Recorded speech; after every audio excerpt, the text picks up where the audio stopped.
Hello children, today we shall start our chapter from this paragraph. इससे पहले हमने पढ़ा कि कलिंग युद्ध के बाद अशोका ने युद्ध न करना अपना लिया था। उसने कसम उठाई थी कि वो कभी भी युद्ध नहीं करेगा। इसके अलावा उसने जो जो किया वो अब हम इस पैराग्राफ में, इस चैप्टर में पढ़ेंगे। He adopted Buddhism after the Kalinga War and spent the rest of his life in propagating and preaching it not only in India but also in many other countries of the world. Kalinga युद्ध के बाद अशोका ने बौद्ध धर्म को अपना लिया और अपना पूरा जीवन बौद्ध धर्म की शिक्षाएं देने और उसे फैलाने में बिताया। केवल भारत में ही नहीं बल्कि संसार के और देशों में भी। He advised his sons and grandson not to conquer new countries. उसने अपने बेटों और पोतों को दूसरे देश न जीतने के लिए कहा। They were advised to go in for धर्म विजय, that is winning the hearts of the people. उनको सलाह दी गई कि वो धर्म विजय के लिए जाएं, अर्थात लोगों के दिलों को जीते।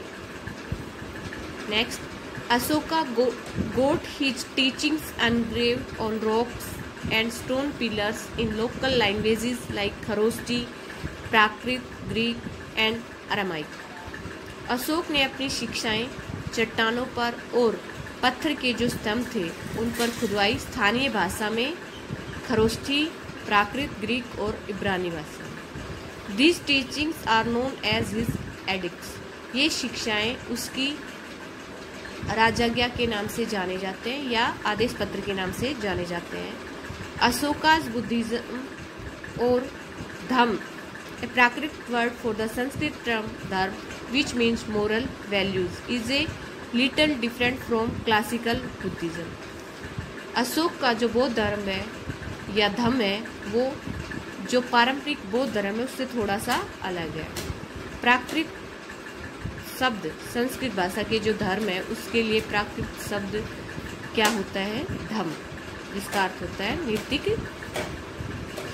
मूल्य। Next, two main features of Ashoka's Dhamma related to social and ethical code of conduct are.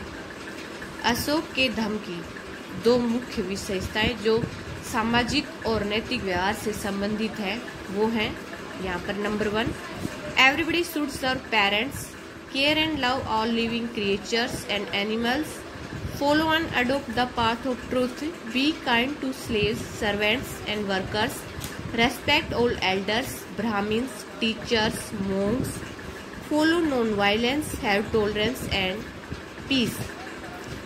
इसमें बताया गया है कि हर किसी को माता पिता की सेवा करनी चाहिए, सभी सजीव प्राणी और पशुओं को प्यार करना चाहिए और उनकी देखभाल करनी चाहिए, सच्चाई को अपनाना चाहिए, सच्चाई का रास्ता अपनाना चाहिए और उसी का अनुकरण करना चाहिए। दासों, नौकरों और जो काम करने वाले हैं उनके प्रति दयालु होना चाहिए। सभी बड़ों का सम्मान करना चाहिए, ब्राह्मणों का सम्मान करना चाहिए, अध्यापकों का सम्मान करना चाहिए, संतों का सम्मान करना चाहिए।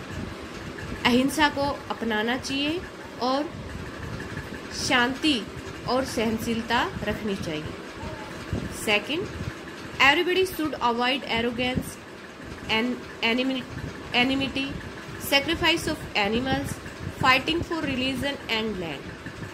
हर किसी को घमंड को त्यागना चाहिए, घमंड नहीं करना चाहिए, शत्रुता नहीं करनी चाहिए, पशुओं की बलि नहीं देनी चाहिए, धर्म और धरती के लिए नहीं लड़ना चाहिए। He wanted that his people should live in harmony with each other. वो चाहता था कि उसके लोग, उसकी प्रजा मिलजुल कर तालमेल के साथ रहे एक दूसरे के साथ। He respected and patronized all religion. उसने सभी धर्मों का आदर किया और सभी धर्मों को संरक्षण दिया। Next, Ashoka state was really a welfare state.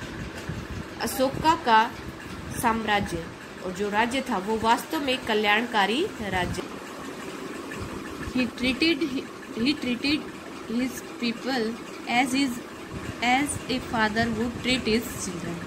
वह अपने लोगों के साथ ऐसे व्यवहार किया करता था जैसे एक पिता अपने बच्चों के साथ किया करता है। He gave maximum facilities to his people. उसने अपने लोगों को अधिकतम सुविधाएं दी। Trees were planted on both the sides of the roads. Wells were dug. Hospital for people and animals were opened. Orphanages and old age homes were also established during his rule. Ashok ने सड़क के दोनों तरफ पेड़ लगवाए थे, कुएं खुदवाए थे, लोगों के लिए और पशुओं के लिए अस्पताल खुलवाए थे। अनाथाश्रम और वृद्धाश्रम उसी के शासनकाल में स्थापित हुए थे। He appointed Dhamma महामाता who went for place to place preaching people about धम्म। उसने धम्म महामाता की नियुक्ति की जो एक स्थान से दूसरे स्थान पर लोगों को धम्म के बारे में उपदेश देता था। तो बेटा आज के लिए बस इतना ही। Thank you.